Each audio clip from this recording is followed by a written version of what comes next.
लाहौर के डॉक्टर अशरफ नाहीद ने अपने घर को यतीम, बेसहारा और लावारिस बच्चियों के लिए पनाहगाह में बदल दिया, जहां इन लड़कियों को तालीम, अच्छा खाना दिया जाता बल्कि सैरो तफरीह पर भी ले जाया जाता है।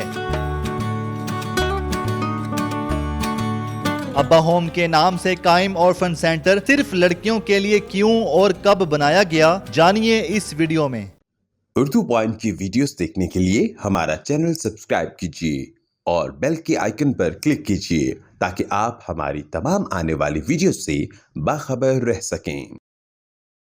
अस्सलाम वालेकुम, आप देख रहे हैं उर्दू पॉइंट, मैं हूं उस्मान भट्ट। नाज़रीन, आज हम आपको लाहौर शहर में वाक़ पाकिस्तान के पहले लड़कियों के ऐसे ऑर्फन सेंटर में लेके आए हैं जिसका नाम अब्बा होम है। और इस अब्बा होम में लावारिस, यतीम और बेसहारा बच्चियों को ना सिर्फ बेहतरीन रिहाइश, 3 वक्त का खाना और जदीद तलीम के साथ साथ माँ बाप का प्यार भी दिया जाता है। डॉक्टर अशरफ नाहीद साहब अपनी मिसिस के साथ मिलकर इस घर को, अपने ही इस घर को अब्बा होम यानी कि एक ऑर्फन सेंटर में तब्दील करके लड़कियों की हर तरह से तरबियत कर रहे हैं, उनको पाल रहे हैं और उनकी यहाँ पर किस तरह से ग्रूमिंग हो रही है हम आपको आज दिखाते हैं और बताते हैं कि इन लड़कियों की जो तरबियत है उस पर खर्चा कितना आ रहा है और यहाँ पर अब्बा होम किस तरह चल रहा है, ये सब दिखाते हैं। आइए हमारे साथ।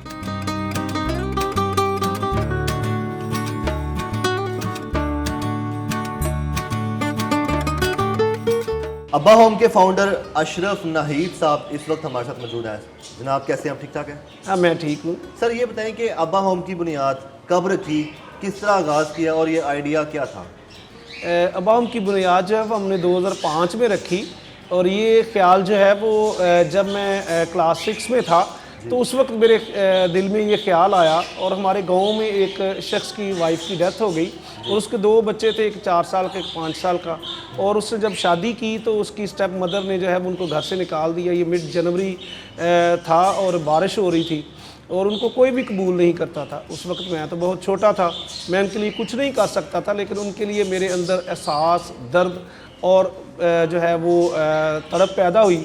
और जैसे ही 2005 में मुझे और मेरी बीवी को ये मौका मिला तो हमने एक बेटी से जो है इस काम का जो है वो शुरू किया और पहला कदम उठाया और एक बेटी अपने पास रखी।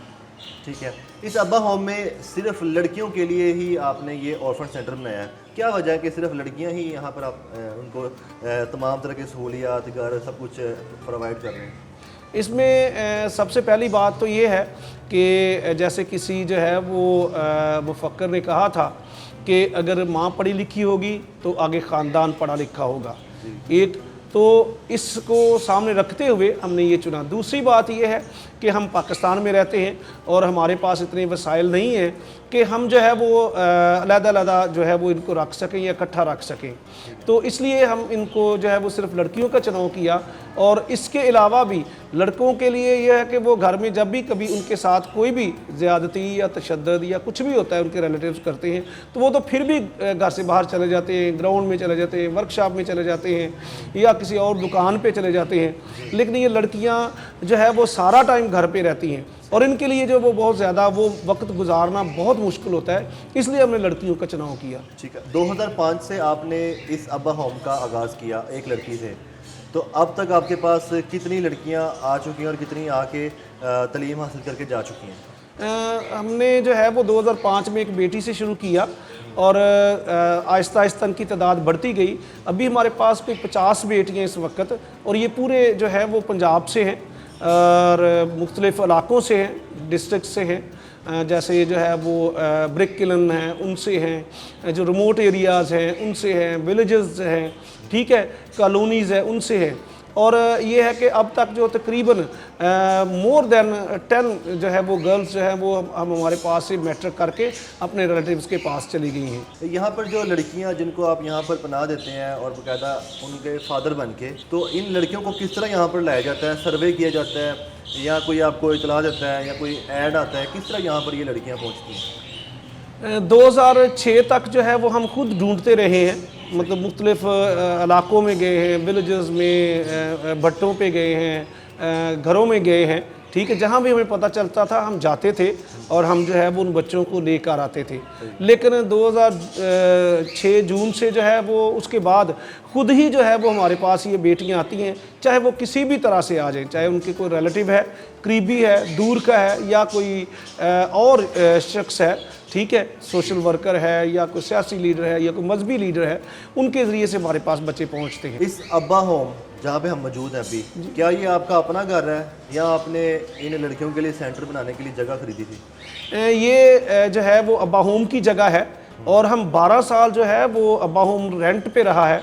और 12 साल के बाद ये खुदा ने हमें क्या कहते हैं कि किराए से हमारे हाथों को छुड़ाया और ये किसी ने हमें पहले जो है वो जगह के लिए पैसे दिए, जगह खरीद के दी, फिर उन्होंने बिल्डिंग बना के दी। अब ये बिल्डिंग जो है ये अब्बा होम की है और ये बहुत ही महफूज है और सिक्योर है। आप और आपकी मिसिस मिलकर ये सेंटर चला रहे हैं, तो क्या आप अपनी फैमिली के साथ यहीं पे रहते हैं? जी, मैं और मेरी मिसेज़ ही इस काम को सर अंजाम दे रहे हैं। ये काम क्योंकि मैं अकेला नहीं कुछ कर सकता, इसमें जो है वो मेरी बीवी का बहुत ज़्यादा हाथ है और ये मेरी बीवी ही इन लड़कियों को संभाल सकती है, इनकी तरबियत कर सकती है, इनकी देखभाल कर सकती है।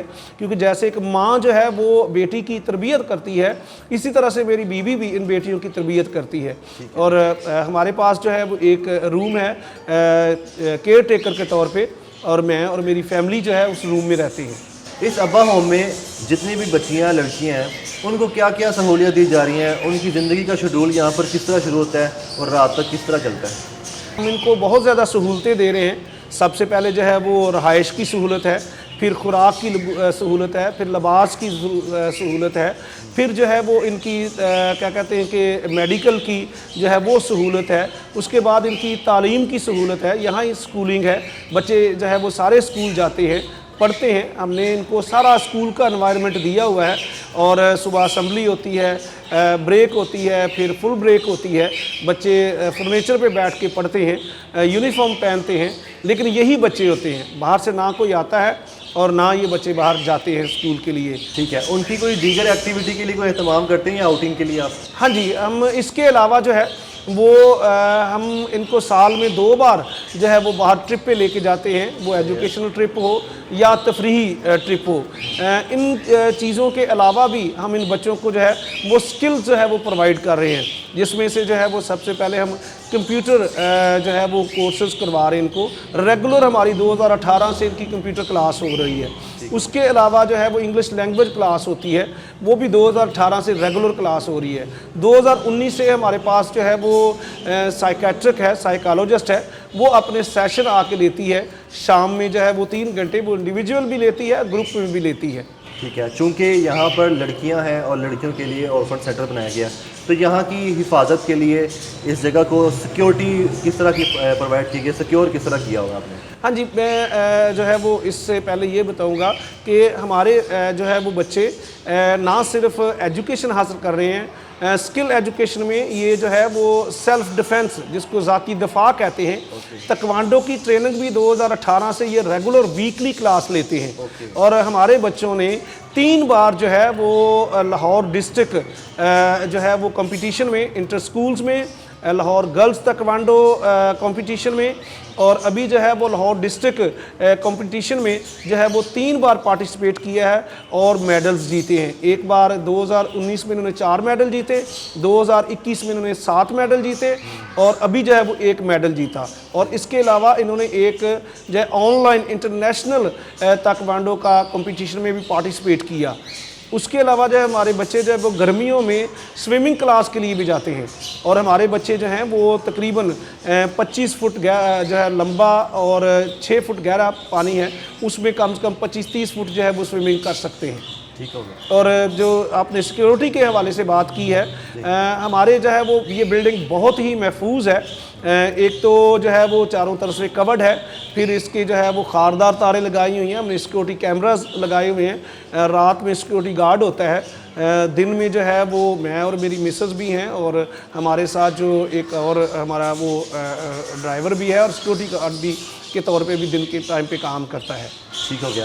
ये बताएं कि माहाना कितना खर्चा आ जाता है इन बेटियों पे और वो किस तरह पूरा हो रहा है? एक बेटी पे कम से कम जो है वो 10,000 से ज़्यादा जो है वो ख़र्चा आता है, क्योंकि जो कुछ हम इनको सहूलतें दे रहे हैं ये आम इधर लोकली स्कूल जो है वो ये सहूलतें नहीं देते, वो बहुत अच्छे स्कूल जो हैं वो ये सहूलतें देते हैं।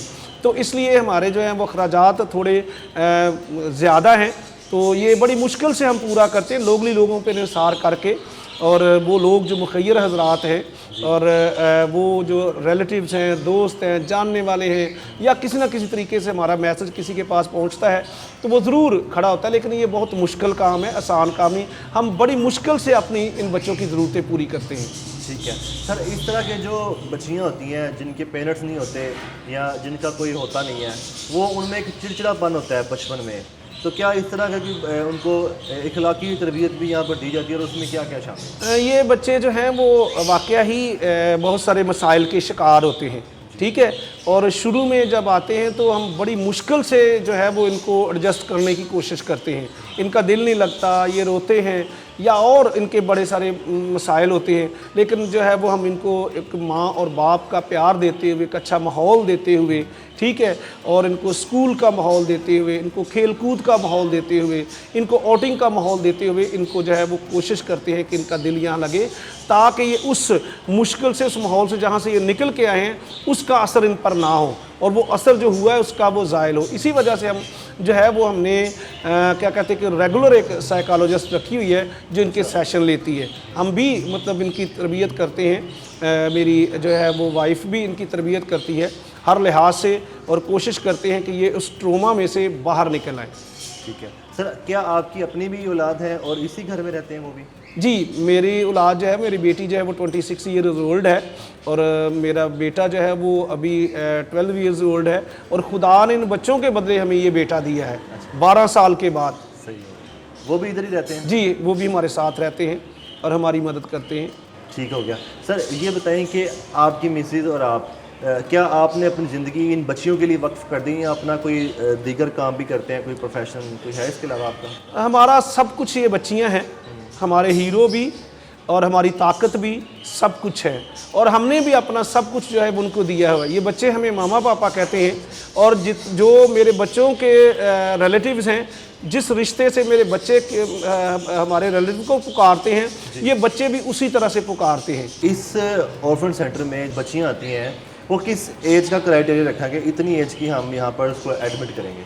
हमारे पास जो है वो हमारी कोशिश तो होती है कि 4-5 साल की हम बेटी लें, ठीक है, कभी इससे थोड़ी नीचे भी हो तो हम ले लेते हैं, लेकिन न्यू बॉर्न हम नहीं लेते क्योंकि हमारे पास इतने वसाइल नहीं है कि हम न्यू बॉर्न को जो है वो रख सके, कि उसके लिए दिन के टाइम पे जो है वो आया चाहिए, रात के लिए आया चाहिए, और उसके लिए जो है वो दूध और उसके कपड़े और पैम्पर हम अफोर्ड नहीं कर सकते। अशरफ साहब, ये बताइएगा कि आपने कहा था 10 लड़कियाँ यहाँ से मैट्रिक पास करके जा चुकी हैं, जाते हुए क्या आपसे बातचीत करके गई हैं, कोई इमोशनल हुई है, कुछ कहा हो कि हमारी आपसे अटैचमेंट हो गई थी, जाने को दिल नहीं कर रहा, कुछ इस तरह की बातें हुई हैं आपसे? ये एक वैसे ही होता है जैसे एक बाप के घर से या माँ से कोई भी बच्चा जो है वो चाहे किसी मकसद के लिए भी जुदा हो, तो सेम सारी सिचुएशन वैसी ही है, ठीक है। और फिर बाद में भी और उस वक्त भी उनके अल्फाज होते हैं कि अगर आज हम कामयाब हैं तो मामा पापा और अबा होम की वजह से, तो अगर हम इस मकाम पे हैं तो अबा होम की वजह से। आपने हमारी मदद की, रहनुमाई की, हमारी सहूलतकारी की, हमें प्यार दिया, सब कुछ किया, और आज अब हम कामयाब हैं तो इस अबा होम की वजह से और आप दोनों की वजह से। ठीक है, यहाँ पर जो तालीम दी जाती है उसकी डिग्री लाहौर बोर्ड की तरफ से जारी होती है, किस तरह से उनको डिग्री जारी होती हैं, मतलब कि 8वीं क्लास तक या उसके बाद? हम जो है वो क्लास नर्सरी से लेके क्लास 8 तक तो हमारे इधर इंटरनल एग्ज़ाम्स होते हैं, लेकिन हम जो इनको पढ़ाते हैं वो पंजाब टेक्स्ट बोर्ड बुक का सिलेबस है। आगे 9th और 10th के जो एग्ज़ाम हैं वो गवर्नमेंट बोर्ड एग्ज़ाम्स होते हैं, ठीक है, लाहौर बोर्ड के, तो वो वहाँ से उनको जो है वो सर्टिफिकेट मिलता है। वो ये मैं अकेला नहीं कुछ कर सकता, उसके लिए मुझे मुखैर हजरात की ज़रूरत है, और वो लोग जो अपनी औलाद के साथ इन बच्चियों की भी परवरिश कर सके। क्योंकि देखें मेरी भी औलाद है और दूसरे जिन लोगों की भी औलाद है, वो अपने बच्चों को वो सारी सहूलतें मुहैया करते हैं, रुपए पैसे की भी और माँ बाप की भी, ठीक है, लेकिन इन बच्चों के पास ना तो रुपया पैसा है ना इनके पास माँ बाप है। तो अगर हम बतौर माँ बाप जो है और जो है वो थोड़ी माली मदद करके अगर ये बच्चियाँ एक कामयाब शहरी, कामयाब औरत, एक मजबूत औरत जो है वो बन सकती हैं हमारे मुआशरे के लिए और हमारे मुल्क के लिए, तो इससे बड़ी और कोई बात नहीं है।